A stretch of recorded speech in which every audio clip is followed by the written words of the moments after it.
આજે 13 તારીખે રવિવારે અહીંયા જિલ્લા નવનિયુક્ત જિલ્લા પ્રમુખ રમેશભાઈ સિંધવ સાહેબનું અહીંયા સન્માન સમારોહ રાખ્યો હતો, જે અંતર્ગત અત્યારે પૂજ્ય નિજાનંદ બાપુ, મયંકભાઈ, પછી બાકીના ભારતીય જનતા પાર્ટીના હોદ્દેદારો માન્ય શ્રી દિલીપભાઈ ઠાકોર સાહેબ અને બીજા બધા હોદ્દેદારો પધાર્યા હતા.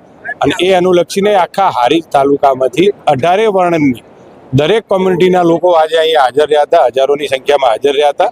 અને એ લોકોએ ભેગા રહી અને રમેશભાઈને શુભકામનાઓ પાઠવી છે.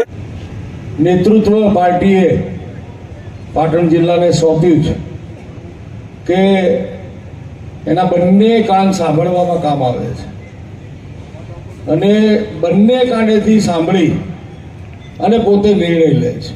એ મારો અનુભવ છે. મેં એમની સાથે કામ કર્યું છે. એમને કોઈ એક્સ વાય કહી જાય, બીજો ભાઈ વાય વાત કહી જાય, એ ખૂબ ચિંતન કરે છે એમાં સાચું શું છે. પ્રમુખ પણ મળ્યા છે, સાથે સાથે ધીર ગંભીર રાજકારણી પણ મળ્યા, અત્યંત ધીર ગંભીર વ્યક્તિત્વ.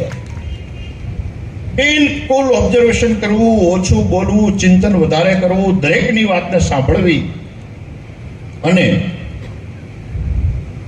એટલું બધું એમનું કાર્યકર્તાઓ પ્રત્યેનું એટેચમેન્ટ છે.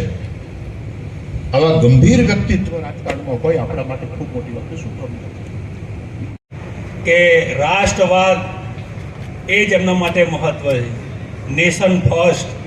અને આવા રાષ્ટ્રવાદી સંતો બહુ ઓછા જોવા મળે છે. એટલે દેશભક્તિની જે જ્વાળાઓ અંદર જે ભભૂક